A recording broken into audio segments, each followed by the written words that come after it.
우리 오늘 함께 은혜 나누실 하나님의 말씀 신약 성경 사도행전 20장 1절로 12절까지 말씀 보도록 하겠습니다.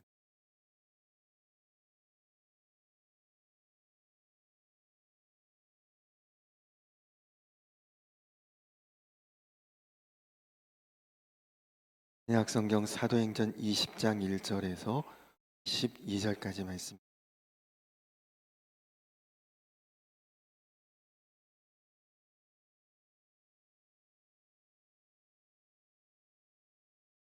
이 말씀은 한 절씩 교독하도록 하겠습니다. 소요가 그침에 바울은 제자들을 불러 권한 후에 작별하고 떠나 마게도냐로 가니라.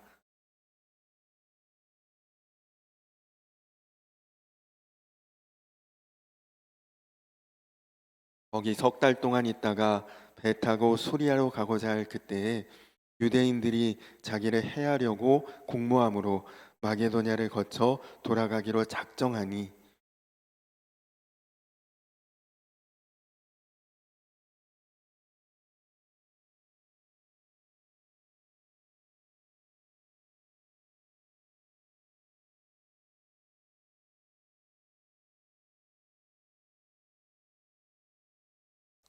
그들은 먼저 가서 드로아에서 우리를 기다리더라.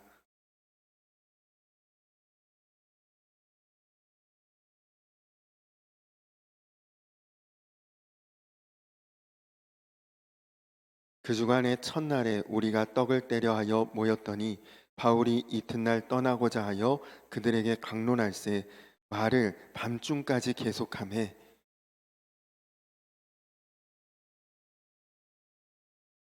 유두구라 하는 청년이 창에 걸터 앉아 있다가 깊이 졸더니 바울이 강론하기를 더 오래 하매 졸음을 이기지 못하여 3층에서 떨어지거늘 일으켜 보니 죽었는지라.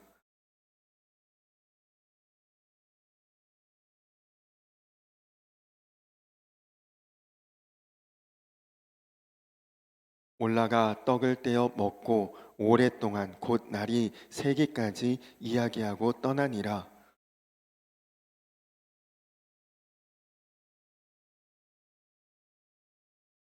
아멘. 할렐루야. 오늘 변함없이 참 귀하고 복된 날입니다. 새벽에도 여러분들을 만나고 또 저녁에도 만나니까 저는 너무너무 기쁘고 감사한데 여러분들도 꼭 같은 마음이기를 소망합니다. 어제부터 바람이 아주 세차게 불더니 밤새 비가 내리고 이 비가 참 고마운 단비다 그런 이야기를 뉴스에서 봤습니다. 최근에 아주 산불이 빈번하게 일어나고 있는데 바로 이 비로 인해서 당분간은 산불이 조금 잦아들 것이다 그런 이야기를 들었습니다.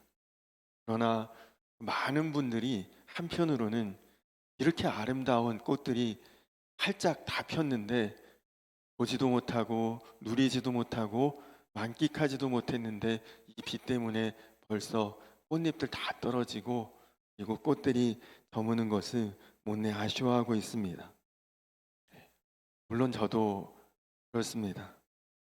그런데 우리가 1년 중에 주님과 가장 가까이 할 수 있는, 주님과 가장 친밀해질 수 있는, 주님과 가장 깊게 동행하고 교제할 수 있는 그런 기간이 사실은 고난주간인데 하루하루 고난주간이 지나가는 것에 대해서 꽃이 지는 것보다도 더 아쉬움이 느껴지지 않는 것 같아서 조금은 마음이 안타깝기도 합니다. 간절히 바라기는 우리 성도님들에게 정말 우리 주님께서 꽃보다 더 아름다운 주님이 되시기를, 그리고 우리 주님의 말씀이 꿀송이보다 더 단 그런 말씀으로 들려지기를 주님의 이름으로 간절히 축원합니다. 요즘 이제 특별 새벽 기도회를 하면서 물론 평상시에도 특별이나 그렇지 않으나 상관없이 예배를 새벽마다 지키시는 분들도 계시지만 그러나 또 이때 특별히 새벽에 잠 못 주무시고 직장 생활 하시면서 낮 시간 동안에 또 육신의 피로함도 있을 것이고, 그런데도 오늘 이 저녁 시간 예배 자리에 오시는 성도님들을 볼 때에 오늘 이 말씀이 참 내 마음 가운데 아주 생각이 났습니다. 바로 이 유두고라고 하는 사람, 말씀을 듣는 중에 졸음을 이기지 못하고 3층에서 떨어져 죽었다가 다시 살아났던 이 사건의 이야기. 이 유두고라고 하는 사람은 성경의 주석, 성경의 어떤 해석이 되어 있는 그 참고 서적을 보니까 유두고라고 하는 사람은 육체 노동을 하는 사람이었다. 이 설명이 되어 있습니다. 낮에는 힘을 쓰고 몸을 쓰고 아주 땀을 흘리면서 격하게 노동일을 하고, 그리고 밤에 얼마나 피곤하겠어요. 얼마나 쉬고 싶은 마음이 있었겠지만 그보다 더 말씀을 듣고 싶고 사모하는 그런 마음이 있어서 이제 말씀을 듣기 위해 그 자리에 참석했던 것이 유두고였다. 이렇게 소개되어 있습니다.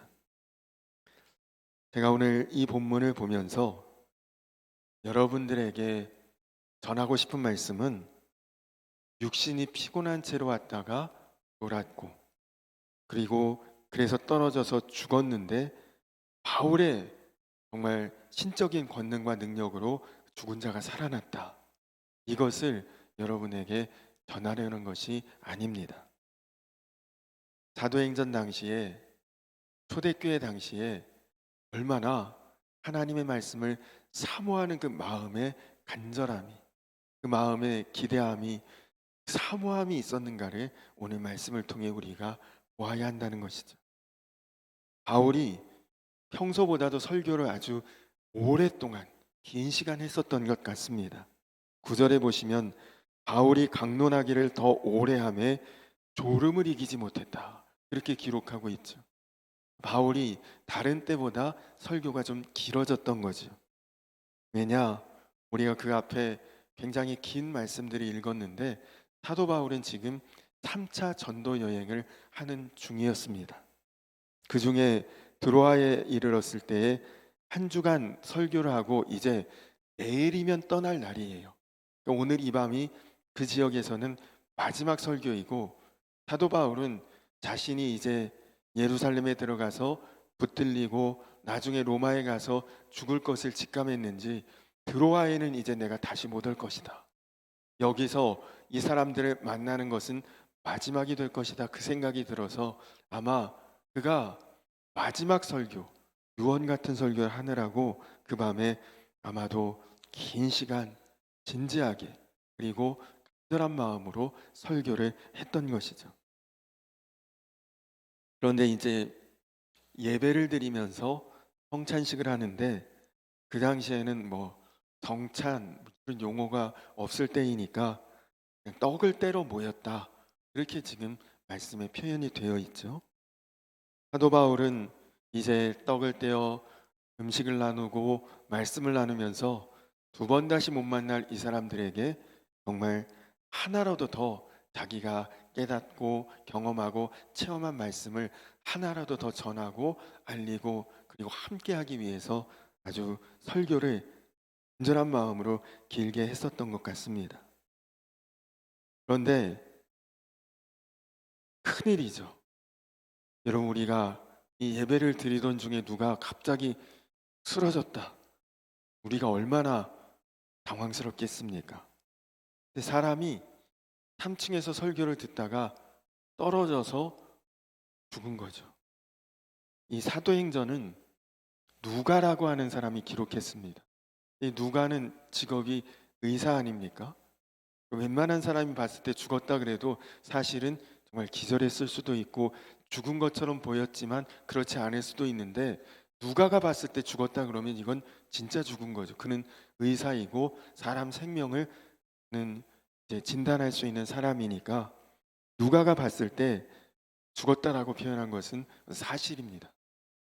사도 바울이 마침 예배를 집례하고 있는데 이런 일이 탁 벌어졌는데요. 그가 죽은 유두고 위에 가서 기도합니다. 그리고 하나님께서 유두고를 살려주시겠다. 그렇게 마음 가운데 사도 바울이 깨닫고는 떠들지 마라. 생명이 저에게 있다. 이렇게 선포합니다. 그리고 다시 올라가서 성찬을 하고 예배를 마무리했다는 이야기죠. 여러분, 이 사건이 사도행전 중에 왜 이 사건이 기록이 되어 있을까요? 사도 바울의 설교를 듣다가 3층에서 사람 떨어져 죽은 이야기, 왜 이게 이 사도행전에 굳이 기록될 만한 무슨 이유가 있을까요? 이것은 한 가지 목적밖에 없습니다. 당시에 말씀을 사모하고 은혜를 사모하는 마음이 얼마나 대단했는가 하는 것을 우리에게 전해주는 것입니다. 여러분은 밤이 새도록 찬송 불러본 적 있으십니까? 여러분, 밤이 새도록 기도해 보신 적 있으십니까? 밤이 새도록 말씀 들어보신 경험 있으십니까? 아마 요즘에는 그런 경험 별로 없죠. 근데 제가 조금 어렸을 때 청소년기를 지날 때만 해도 은혜 받고, 그리고 아주 마음이 뜨거워지면 그러면 철야 기도가 진짜 철야였습니다. 제가 어렸을 때 어렴풋이 기억이 나는 것이, 부모님 따라서 오살리 기도원, 한월산 기도원 이런 데를 걸어 다녔었거든요. 근데 진짜 자다 깨다 저는 어렸을 때니까 계속 예배가 안 끝나 있더라고요. 새벽이 다 지날 때까지 찬송하다 기도하다, 또 강사 목사님이 설교를 또 하다가 중간에 또 찬양하고, 막 어떻게 보면 무질서한 것처럼 보여도 밤이 새도록 찬양하고 기도하는데, 성도님들이 얼마나 뜨겁게 그 찬양과 기도에 또 그 말씀에 사모하는 그 모습이 지금도 어렴풋하지만 또 생생하게 기억에 납니다. 오늘 말씀의 핵심 주제는 바울이 죽은 사람 살렸다, 대단한 능력이네, 이걸 말하려는 게 아닙니다. 또 설교 중에 졸면 죽을 수도 있다, 어떤 이런 경고의 말씀도 아닙니다. 혹은 설교는 짧게 해야 된다, 길게 하면 이런 일이 일어날 수도 있으니까 설교는 짧아야 돼, 이런 어떤 교훈을 주는 말씀 더더군다나 아니죠. 이 말씀은 오직 한 가지 주제입니다. 말씀에 대한 갈망, 말씀에 대한 갈급함, 말씀에 대한 심령의 영적인 간절함이 이 말씀이 우리에게 주고 있는 놀라운 은혜입니다. 여러분, 역사상 기독교 역사가 부흥의 시대를 경험할 때는 설교가 길었던 그런 기록이 있습니다. 영적으로 부흥하는 때는 목회자들의 설교가 1시간, 2시간이 아닌 10시간씩 선포가 돼도, 그래도 성도들이 그 말씀을 정말 간절함으로, 마치 물을 빨아들이는 스펀지처럼 말씀에 대한 강렬한 사모함과 그 간절함이 있었던 것이죠. 하나님의 말씀이 그렇게 좋은 것입니다. 하나님의 말씀이 우리의 삶을 바꾸고 인생의 역사를 바꾸는 힘이 있는 것을 다 느꼈기 때문이죠. 여러분, 말씀의 은혜가 되면 밤새 들어도 하나님 말씀이 좋은 것입니다. 여러분, 이 유두고 이야기의 핵심이 무엇입니까? 밤새도록 전할 말씀이 있었다는 것이고, 밤새도록 그 말씀을 들을 자가 있었다는 것입니다. 은혜죠. 저더러 밤새 말씀을 전하라고 해도 사실 그럴 능력이 저는 없거든요. 그런데 그렇게 말씀을 전할 수 있는 사람이 있었다. 그리고 아무리 내가 전하려고 해도 아무도 없다, 말씀 전할 힘이 안 나잖아요. 근데 그 말씀을 사모하고 들을 사람들이 기다리고 있었다. 이게 이 초대교회의 놀라운 은혜였던 것이다. 11절 말씀을 보니까 예배가 다 끝났는데도 사람들이 가지 않습니다. 오랫동안 날이 새기까지 거기서 서로 은혜를 나누고 간증하며 이야기를 했다고 기록이 되어 있습니다. 여러분, 예배가 끝났는데 안 가는 거예요. 참 이 말씀을 보니까 너무 부럽더라고요.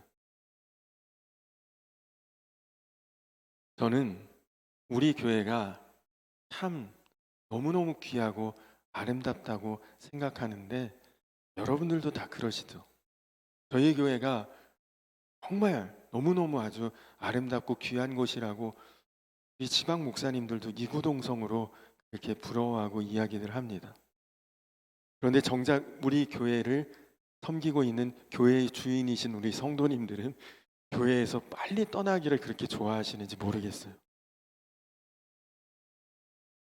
여러분, 여러분 아실지 모르겠지만 당장 휴대폰에 유튜브만 켜서 에즈베리 신학교 이렇게만 한번 쳐보십시오. 불과 2달 전에 있었던 일입니다. 미국 켄터키주 윌모어라고 하는 지역, 우리 양주보다도 아마 더 시골일 거예요. 미국에서는 그런 시골 아주 오지에 있는 그런 알려지지 않은 대학인데요. 그 대학에 수요일 날 그냥 학생들 예배 드리는 시간에 예배가 시작되었는데 그 예배가 한 달이 지나도록 끊어지지 않고 계속 예배가 이어졌습니다. 중간에 뭐 쉬는 시간 이런 게 없어요. 그냥 찬양하고 싶은 사람 나와서 찬양하고 누가 같이 기도하자 그러면 기도하고 그 예배를 주관했던 목사님은 유명하신 분도 아니에요. 지극히 평범한 그냥 늘 그 예배를 섬기셨던 목사님이 평소와 같은 예배에 설교하고 내려갔는데 이상하게 학생들이 예배당을 안 떠나요. 더 예배 드리고 싶다는 마음이 그 안에서 간절히 일어납니다. 그래서 거의 한 달 동안 밤낮으로 예배가 끊어지지 않고 그 성전에서 계속 지속돼. 신학생들 아니 신학자들 그리고 목회자들이 놀라운 영적 부흥의 현상이 임했다 그렇게 진단합니다. 무슨 이상한 기운 이단적인 그런 게 아니라 하나님의 영적 부흥이 그곳에 임했다. 희한하게 미국의 전역에서 그 예배를 왜 예배가 중단되지 않나 구경하러 왔던 사람들도 굉장히 많았대요. 줄 서서 그 예배당이 뭐 수용 인원이 1,000명이 채 안 된다고 하는데 나간 사람이 있어야 들어갈 수 있으니까 예배당에 한번 들어가면 사람들이 나올 줄을 모르고 그랬던 그런 기적 같은 현상이 불과 2달 전에 미국에서 있었거든요. 근데 여러분 사도행전의 때가 그랬습니다. 아마 짐작하기는 바울이 설교했는데 설교를 더 해달라고 사람들이 붙들었겠죠. 이제 내일이면 사도 바울 떠나야 되는데 2번 다시 그 말씀을 들을 기회가 없는 요즘처럼 뭐 유튜브가 있겠습니까? 아니면 뭐 녹음 테이프가 있겠습니까? 그 순간 지나가면 2번 다시는 이제 그 말씀을 듣지 못하니까요. 내일이면 사도 바울은 예루살렘으로 떠납니다. 예루살렘으로 가는 것은 죽기 위해 들어가는 것이죠. 말씀 조금만 더 해주십시오. 말씀 조금만 더 전해주십시오. 사람들이 아마 매달렸겠죠. 그래서 조금씩 설교하던 것이 밤새워서 설교가 이어졌던 것입니다. 여러분 불과 10년 전쯤까지만 해도 중국 교회에 말씀을 전하고 부흥회를 하러 물론 뭐 알려진 공개적인 그런 예배를 드릴 수는 없죠. 중국은 공산국가니까. 그러나 은밀하게 모여 있는 지하교회나 그런 중국교회 성도들에게 말씀을 전하셨던 목사님들의 한결같은 간증이 무엇입니까? 가서 설교하면 전부 다 반응이 좀만 더 전해 주십시오. 조금만 더 말씀 전해 주십시오. 이것이 중국교회 성도들의 반응이었다는 거예요. 심지어 내용 뭐 들었던 것도 괜찮으니까 설교해 주십시오. 그렇게 다들 말씀에 대한 간절함과 사무침이 있더랍니다. 우리나라는 어떻습니까? 제가 과거에 섬기던 교회에 많은 부흥 강사 목사님들 모시고 이제 안내하고 뭐 이런 것 저런 것 제가 항상 공지해 드리는 역할을 했는데 항상 제가 해야 되는 얘기가 설교 30분 안에 마치셔야 됩니다. 이런 얘기를 제가 꼭 해야 됐거든요. 그 목사님들 중에는 알았다고 하시는 분들도 있지만 불쾌히 여기시는 분들도 있으셨어요. 아니, 목사가 설교하는데 설교 시간을 누가 제한을 한다고 그러냐고. 그러나 어쨌든 지금 우리 한국 교회의 분위기는 설교는 짧게 해야 되는 뭐 그런 우리가 시대를 살고 있지 않습니까? 그런데 심령에 벌써 부흥이 다른 거죠. 말씀을 더 해달라고 요청하는 국교회. 설교는 짧아야 된다는 한국 교회의 지금 이 영적인 모습입니다. 여러분, 그런데 하나님의 말씀은 놀라운 것이고 하나님의 말씀은 선한 것이고 하나님의 말씀은 살아있고 운동력 있고 우리의 인생과 삶의 모든 역사를 동두리째 바꿀 수 있는 것이 하나님의 말씀의 능력인 것을 믿으시기 바랍니다. 저는 오늘 말씀을 보면서 특히 아주 제가 마음에 큰 위로를 받습니다. 사도 바울 설교에도 조는 자가 있었다는 거죠.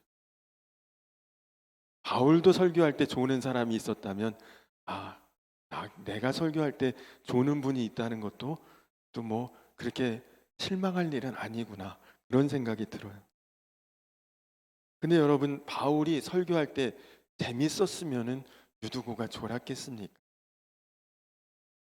근데 여러분, 우리가 음식을 먹을 때 입에 맛있는 음식만 우리에게 좋은 거 아니잖아요. 입에 별로 쓰고 입맛에는 별로 안 맞아도 우리 건강식이라는 것 있지 않습니까? 흰 쌀밥보다 입에 껄껄끄러운 그런 잡곡밥이 우리 몸에는 더 좋다고 하지 않습니까? 여러분, 우리 영에 있어서도 마찬가지입니다. 내 귀가 즐겁고 내 마음이 즐겁고 그리고 듣기 좋은 말씀이 우리에게 다 좋은 것은 아니라는 것이죠. 하나님의 말씀, 우리 영을 살리고 세우고 건강하게 하고 깨닫게 하는 그런 말씀이 사실은 우리에게 더욱 필요한 말씀 아니겠습니까? 여러분, 교회 성장 연구소에서 조사를 해보니까요, 남자 성도님들은 교회에 오면 제일 큰 관심이 누구 왔나 안 왔나 그거 살펴보는 게 남자 성도님들의 관심이랍니다. 여자 성도님들은 교회 오면 예배 끝나고 뭐 할지가 제일 관심이래요. 예배 중에도 계속 머릿속에 이따가 저녁 반찬은 뭐 하지? 오늘 어디 세일한다는데 누구랑 같이 가지? 애들 누구한테 맡기지? 이런 생각이 주로 계속 예배 중에 생각거리라고 합니다. 신방을 받을 때도 정작 신방 예배 드리는 자리에 앉아 있는데 지금 음식 어떻게 되고 있나? 그게 지금 마음속에 계속 염려 걱정이 된다는 거예요. 어느 부동산 하시는 집사님이 여선교회 헌신 예배 때 사회를 보시는데 집사님이 이렇게 이야기를 하셨다고 합니다. 오늘 우리에게 하나님이 주시는 본문 말씀은 사도행전 20장입니다. 제가 가지고 있는 성경은 신약 성경 20평입니다. 우리 찬송가 304동 그 크신 하나님의 사람 부르시겠습니다. 그렇게 이야기를 하셨대요. 자기도 모르게 언어 습관이 부동산을 하시다 보니 그랬다는 거죠. 여러분, 지금 내 마음, 내 관심, 내 시선 어디를 향하고 있습니까? 예수님 말씀하시기를 사람은 떡으로만 살 것은 아니다. 하나님의 입에서 나오는 모든 말씀으로 우리가 살 것이다. 주님이 그렇게 말씀을 하셨죠. 그래서 우리는 하나님의 말씀을 읽어야 하고 또 들어야 하고 또 묵상해야 하고 그리고 하나님의 말씀을 우리가 먹으며 살아야 우리는 영적으로 힘 있는 성도가 될 수 있습니다.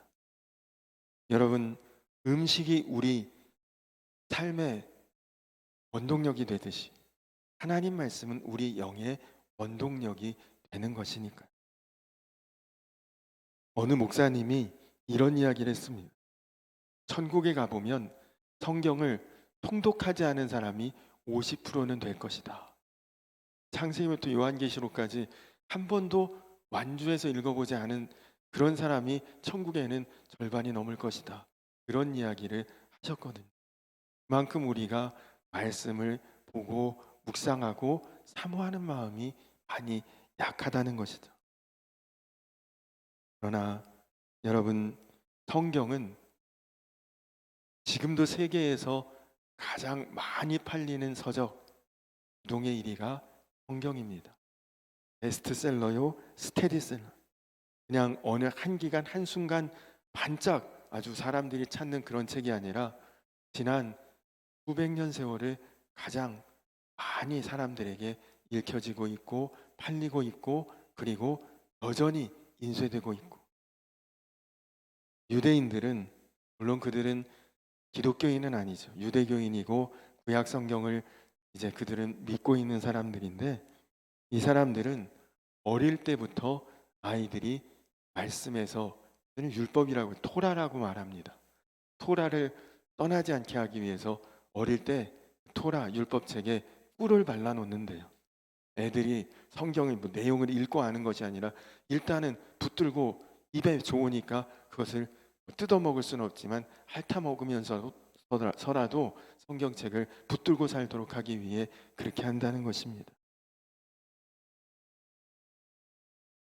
여러분, 디모데후서 3장 16절로 17절에 이런 말씀이 있습니다.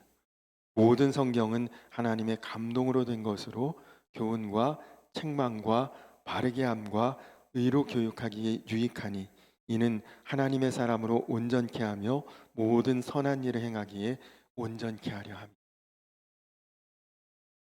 여러분이 그냥 신앙인으로서 정상적으로 살아갈 수 있고, 그냥 여러분이 신앙인으로서 제대로 살고 온전히 살 수 있는 길은 성경 말씀을 보고 또 성경 말씀을 듣고 성경 말씀을 여러분이 묵상하며 사는 것입니다. 제가 이전에 섬기던 교회 청년부를 맡았을 때, 그때 청년부에서 구사일생이라는 그런 프로그램을 진행했습니다. 구약 성경을 읽으면 삶이 변한다, 이런 뜻으로 구사일생이라는 타이틀로 구약 성경 읽는 프로그램을, 통독 프로그램을 진행을 했는데요. 놀랍게도 구약 성경 한 번을 통독했는데 어떤 형제가 간증을 했습니다. 이 친구는 군대에서 제대한 지 얼마 되지 않은 그런 형제였는데 이번에 구약 성경을 통독하면서 8년간 피웠던 담배를 끊게 되었대요. 근데 그 형제가 얼마 전에 군대를 제대했으니까 8년간 담배를 피웠다는 이야기로 유추해 보면 중학교 때부터 그가 담배를 피웠다는 얘기잖아요. 그런데 그 중학교 때부터 담배를 피웠던 골초와도 같은 자신이 이번에 성경 통독하면서 담배를 끊었습니다. 근데 자기가 성경을 읽으면서 말씀을 사모하고 말씀을 사모하면서 성경을 통독하게 된 것은 이해가 되는데, 그것 때문에 왜 담배가 싫어졌는지 자기도 모르겠대요. 근데 이상하게 구약 성경 통독하면서 그 다음부터는 담배를 입에 물면 갑자기 구역질 나는 냄새가 나고, 그리고 담배를 도저히 피울 수가 없게 되었다, 그런 간증을 하는 것을 들었습니다.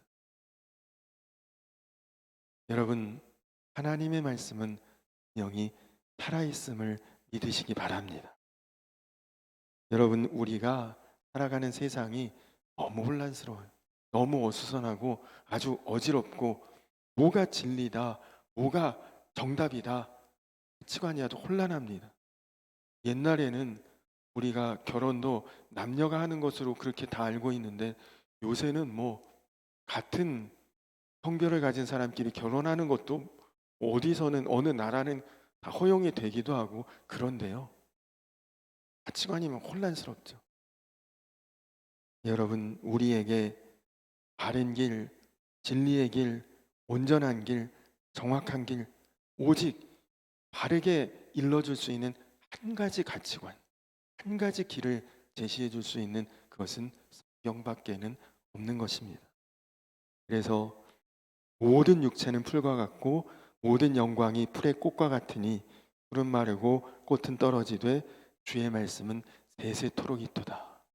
여러분, 그 말씀과 같이 하나님의 말씀이 영원부터 영원까지 우리 삶의 진리요 지침이 되는 줄로 믿으시기 바랍니다. 미국에 옐로우스톤이라고 하는 유명한 국립공원이 있습니다. 근데 그 국립공원에는 봄이 오면 직원들이 하는 제일 아주 해야 되는 큰 일 중에 하나가 죽은 곰 시체 치우는 일이랍니다. 근데 곰들이 겨울 지나고 나면 왜 이렇게 많이 죽느냐? 1년 사시사철 이 곰들이 하도 그냥 그 국립공원에 관광객들이 많이 오니까 어디 가서 사냥하고 먹을 것을 찾으려고 애쓰고 돌아다니지 않아도 관광객들이 던져주는 먹이만 받아 먹고도 그렇게 살이 찌고 그렇게 튼튼하네요. 근데 겨울만 되면 이제 관광객들이 뚝 끊어지지 않습니까? 그러면 먹이가 부족하니까 자기 스스로 먹을 거 찾아서 이렇게 생존할 수 있는 능력을 다 상실한 거죠. 겨울 지나고 나면 얼어 죽고 굶어 죽은 곰들의 시체가 그렇게 많다고 합니다. 그래서 옐로우스톤 국립공원에 가면 전단지를 꼭 하나씩 나눠준대요. 거기 곰에게 절대 먹이를 주지 마시오. 경고문을 하나씩 꼭 준다고 합니다. 여러분, 우리도 그렇지 않습니까? 우리도 누가 전해주는 말씀만 듣고서 신앙생활 해야 되겠습니까? 아니면 누구 간증만 백날 듣고 아, 나도 저래야 되는데 부러워하기만 하고 살아서 되겠습니까? 하나님 말씀이 내가 그 말씀을 사모하고 내가 그 말씀을 기대하고 내가 그 말씀을 간절히 붙들고 내가 그 말씀을 읽고 또 듣고 묵상하고 깨닫고 여러분 그렇게 살아야 여러분 정말 주의 말씀의 인도함을 따라 살아가게 될 줄로 믿습니다. 여러분, 아브라함이 하나님의 부름을 받았습니다. 갈대아 우르에서 살다가 떠나라 하니까 떠났는데 어디로요? 알려주지도 않았어요. 하나님이 그냥 하나님의 약속만 믿고 하나님 말씀만 붙들고 그냥 그렇게 나아간 삶이었는데 말씀만 따라 살았더니 믿음의 조상이 되지 않았습니까? 하나님이 하나님 말씀으로 우리 인생을 역사하시고 주장하시는 것을 여러분 분명히 믿고 이제 여러분 말씀의 인도함을 받아 말씀의 인도하심을 따라 살아가시는 저와 우리 성도님들 모두가 되시기를 주님의 이름으로 간절히 축원합니다. 우리 이 시간 다 같이 찬양하고 함께 기도할 텐데 하나님 정말 말씀의 깊은 은혜의 자리까지 나를 인도하여 주옵소서.